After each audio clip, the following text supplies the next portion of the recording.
was from wrong one time, and I told everyone I'd tell them from Transylvania. Oh, okay. Yeah.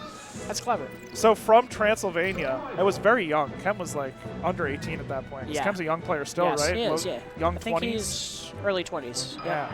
Wow. It's like my brother's age. That's crazy to think about. Okay, and the match is underway. Yeah, it'll be interesting to see the difference in game plan between this Double Fox team and the one that we saw earlier. You know, I'm particularly interested to see what Jflex and JJM do differently against them.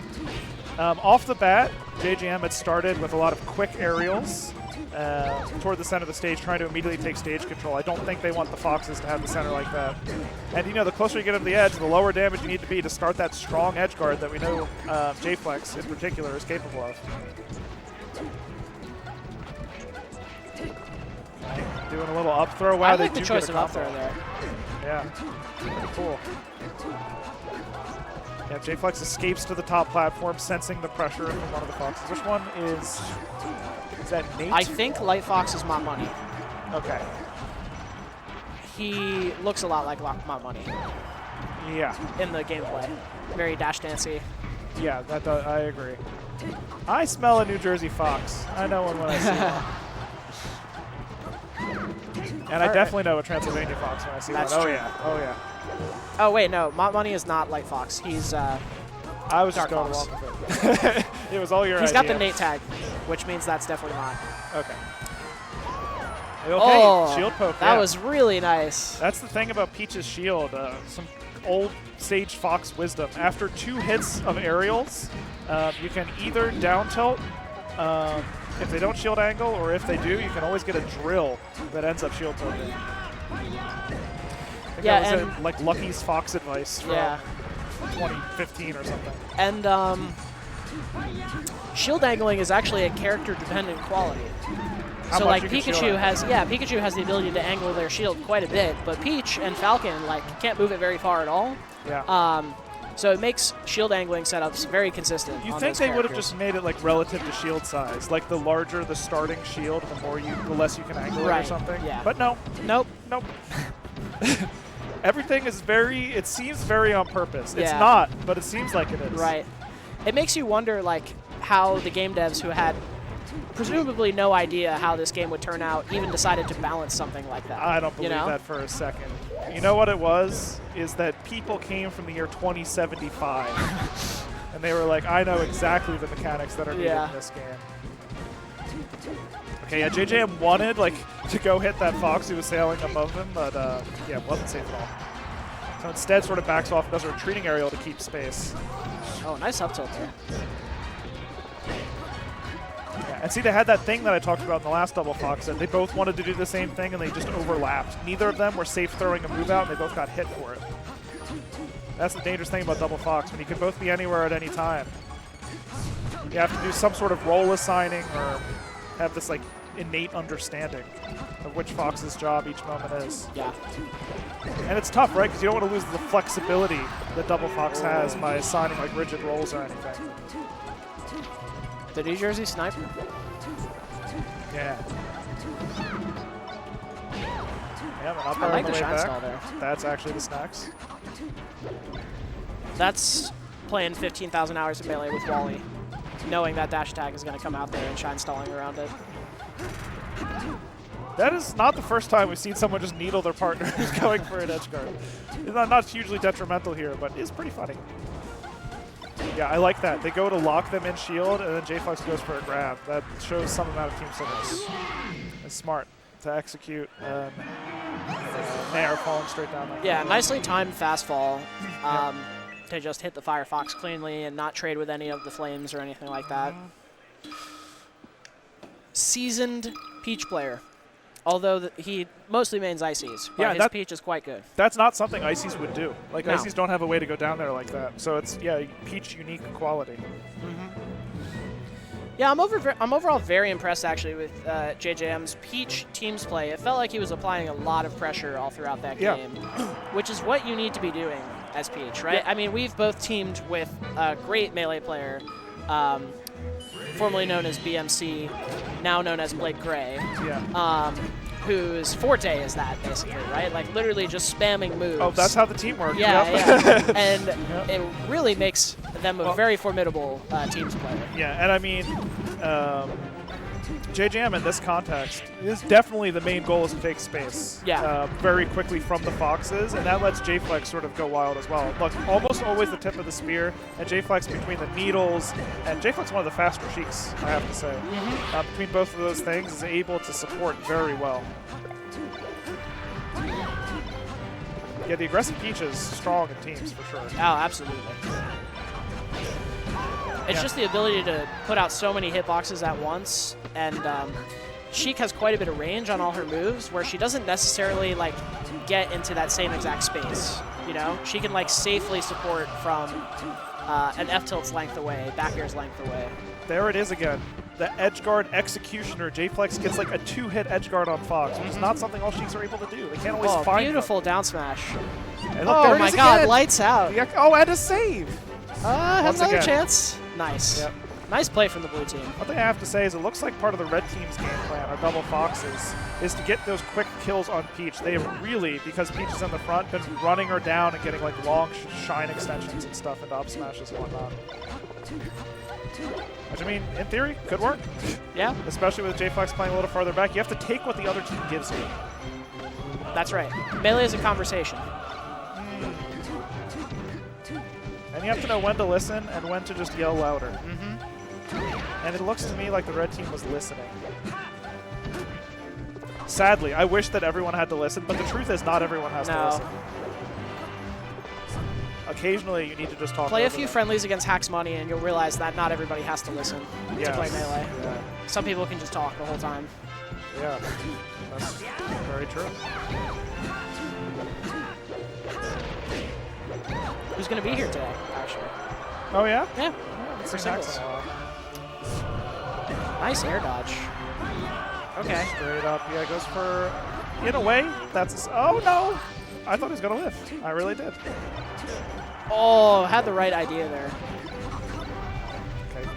Okay. Jflex able to barely find his way back on the stage. It's kind of an important moment to live, and is still living in the top corner. Turn-up attempt to help with the save. Peach too slow to run all the way over there. That's the downside of Peach in teams. Yeah. Just really, maybe the slowest overall top tier. Yeah. Really slow ground speed. Some quickness, but low top speed. Yeah. Which is why we've seen a little bit of the advent of the hyper float. Yeah, helps with that a lot. To speed her up a little bit and give her access to her strongest options, which are, her aerials, while moving at that faster top speed. Hey, Panos, last stock alert. I know. Everyone down to one stock. Close percentage-wise, JJM is spinning to win. As you can see. Lots of down smashes. Nice full hop Down over. smash is a clutch move to have. Yeah. It's like a get-out-of-jail-free card in a lot of spots, especially in teams. Yeah. And I mean, as... Okay. Do they get the team's edge guard? Up smash gets the weak hit. Yeah. Would have killed with the strong one that hit straight up. Okay. And they just have to close it out. That backer is going to not quite do it. JJM floating back to the stage. Nice. Nice little drift read. Ken gets the final up air, and we were to 1-1. Yep. What is another turning out to, looking to be a tight team set? Yeah. It was looking to be a JJM Jflex victory for that game, and good of Mop Money and Chem to kind of turn it around, find their footing, get some coordination there at the end. Gets you back in it for the game 3, Yep. And now they're on Dreamland. So we talked a little bit about how one of Peach's main weaknesses is that she's slow. And that's somewhat exploitable here on Dreamland. However, there is the advantage that you just live a whole lot damn longer versus Fox, Yes. Which is not to be understated. And Fox stocks versus this team, especially when you have somebody as strong at edge guarding as Jflex, It's the stocks same. end at the same percent on every stage. Yeah, it's right? roughly 100, Yeah. It's really more positional than percent-based sometimes, too, the way he edge guards, yeah.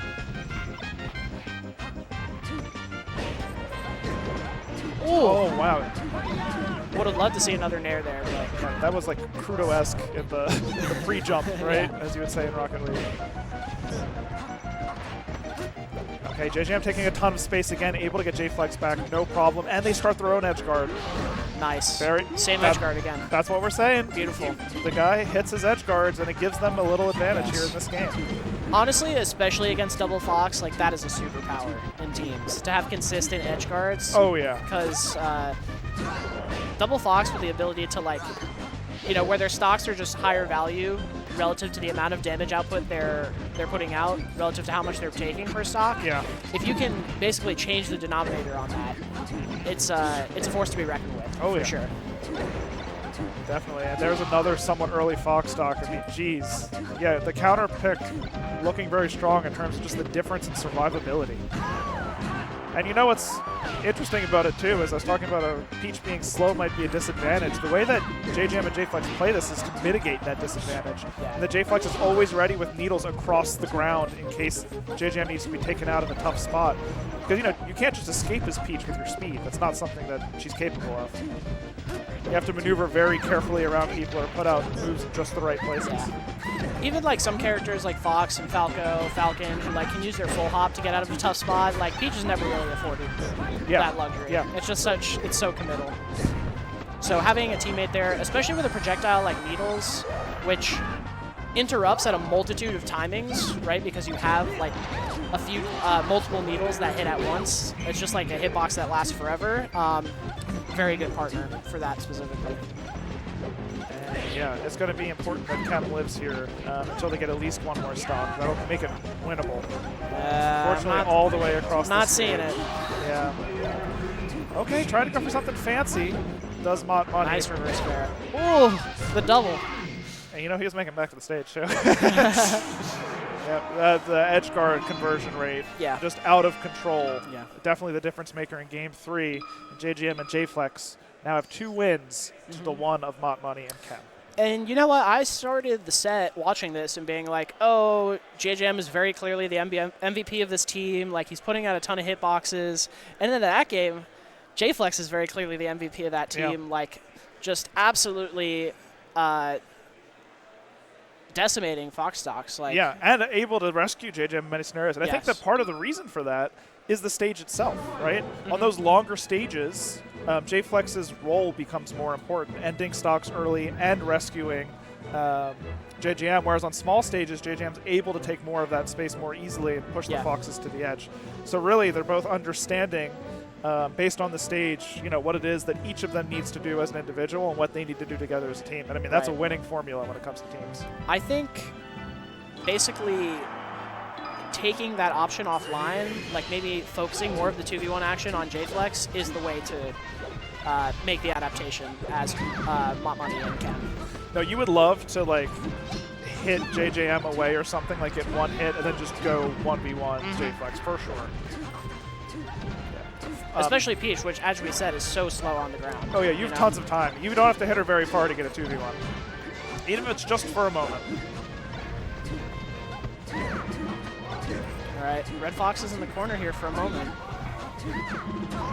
Okay, Nice. able to get that up smash. And there's sometimes, I forget who used to talk about this. Maybe it was Drug Fox. Sometimes you need to set in teams just like some simple protocols for yourself. Like, whenever Peach misses a down smash, I'm the up smasher. Right. And, you know, that adds up to a lot of damage over the course of a set. And it just, like, it takes the decision-making aspect of it out of the equation, right? Because you've already made that decision. You're not wasting any in-game time having to think about it and potentially missing the execution. Like, it's just decided for you. So. Double edge guard scenario. They opt to both go for individual edge guards, which Nice. is the best in theory. They only get one, still good. Yeah, I like the reaction from Money there. Dashed in if Jflex DI'd in, and then dashed away once he saw Jflex's DI and managed to convert that up smash. I like up air and shine off the edge. It's always been something I just like the way it looks. Foxes? Yeah. Oh yeah, it's a beautiful move. Yeah. A little up air shine off the edge. When I had my brief Fox main era, the falling up air was my jam. Yeah. Oh, it's great. I well, loved it feels like Stomp, right? Yeah. That's probably why. Yeah, exactly. And if I know anything about you, it's that you do what the King of the Jungle does. So. That's right. Okay, yep. Ooh, shine there into an up Nice. smash on the Sheik. Yeah, that's how you. That's the advantage of Fox. Oh, a little suspect TI, honestly. Yeah. Well, luckily, have I said this thing before? Yeah, actually, it is suspect DI because Peach. I think when Fox grabs Peach, she isn't on the ground. Yeah. But so that right? So that means that the knockback is normal. Sometimes I get it mixed up. I know it intuitively when it happens. You know, if you're grabbing someone and they're touching the ground, it's half knockback or something. Yeah. First, yeah, like why are there so many little quirks to this game and it's made so slapdash? I don't know, but. Okay. Mott Money, I feel like maybe a little bit of a miscue saving his. Oh, nice from Chem. Crucial shine. Abe waits out the Toad. They have another chance, but they can get both of these stocks. No. And instead, that's the difference. If you get that Sheik there, you get both stocks. Instead, none. Able to close one with an up smash. The Red Foxes with a slim advantage here. Jflex going to play more passively, most likely. The thing is, Jflex has been really good at picking spots, even when at high percent. Yep, up air does it. Now we have a 2v1 scenario, both Foxes at high percent. JJM's been, you know, pretty good at playing aggressively versus two Foxes, but how's it going to turn out without the needle backup? Okay. So far, so good. Going for the full hop. They're playing very afraid of JJM right now. Yeah, and I mean, Peach, a decent 2v1 character just because of the way float cancel, you know, reduces your aerial lag so much. Oh, nice up tilt. Yep, and the up air doesn't quite do it, but a great combo that puts Peach into kill percent. Jab. I jab for fun, but the up smash is definitely up smash definitely the proper choice there. Yeah, I love to jab people. I guess Peach is not the person you should be jabbing, but. Yeah. Really crucial couple of plays there right at the end. Chem got that shine on JJM as JJM was setting up an edge guard on Mott Money on the left side. And Mott Money did a really high side B that just barely missed JJM's edge guard on the right side, and both of those plays stacked up to a victory in the final moments in that game. Very, very crucial. And seeing a little bit more coordination from the red team here. So I'm excited this is a Game 5 set. Yeah. This has been some great gameplay. It's our first one, yeah? Yeah. First Game 5. And it feels like it's been very much back and forth in the sense that it feels like whoever is coming out on top has had to lead the whole game. Yeah. So I think the opening moments of this Yoshi Story game is going to be very important. But I have to tell you, I actually think this is a pretty strong counterpick for JJM and Jflex. I agree. The way it's been working out so far. The amount of pressure that they've applied in the close quarters makes me a little worried for the red team on this stage. Because JJM's taken a ton of space, and the whole stage is the edge. Yep. And JJM's been very effective out there. Same with Jflex. Yeah, oh yeah, I meant to say Jflex, yeah. And, I mean, I guess counterpoint, Sheik and Peach will die early. And, you know, sometimes that simple logic is just that important. Yes. Okay. They have a double edge guard scenario again. Breaking free. JJM even gets a slap for his trouble. Double edge guard set up. Nice. Nice to do the falling up air there, not even messing with any sort of bombs attack. Smash DI. Yep. Second hit only can be important, especially in today's meta. Yeah. It's one of the things that I noticed coming back to net play and stuff is people's defense is just ridiculous. Yeah. Makes definitely the amount of positions you get reversaled out of is way more in today's Melee than it was even 3-4 years ago. Oh yeah, for sure. Nice trade. Yeah. Oh, miscue from Jflex. And a pretty good down tilt to keep things going. Still alive. Mott Money back once again. Like Rasputin or Michael Myers. Those are people who live multiple times now, though, right? Or that one guy on Deal or No Deal who got struck by lightning 3 times. Oh, God. Twice. I think it was twice. He lived 3 times is what I was thinking. Yeah, because he died twice now. Got resuscitated. All right. Red team proving us wrong here. Showing a lot of life on this Yoshi Stories game. Yeah, and again, I think a big part of it's been the way they're able to gain center stage and hold on to it. They've had a lot of like double edge guard scenarios that do a ton of damage slowly over time. Yeah. We sort of thought the opposite was going to happen. I think that if this game's going to turn around, it's probably going to come partially down to JJM taking control of all that space in the center once again, just like that with the wave dash back. And look at how the damage just oozes out of him. Okay, we got the grab. Wow. I mean, there's no other reason to grab other than you expect them to come by, right? Maybe like wanted to do an attack but was already shielding kind of thing. Both Foxes at very high percent. If they can get even just a little more damage, it will be huge for their winning chances this set. Oh no, fourth row. It is not a loser's bracket I'd want to move into. Yeah. So early. Nice. Still games left. Yeah, smashed you guys out of the up air right into another. Nice nair. Yep, it's definitely doable. Oh, certainly. Yeah, certainly. Especially if Jflex like starts picking up Fox stocks like he has been. Yeah, I mean that shine stall was crucial, right? Or else it could have been an edge guard. Yeah. Oh, and actually, even JJM on the brink of death at this moment. Okay, JJM had a pretty decent 2v1 before, but this is even harder than the last, and that shine does it. Good Chem games. and Mont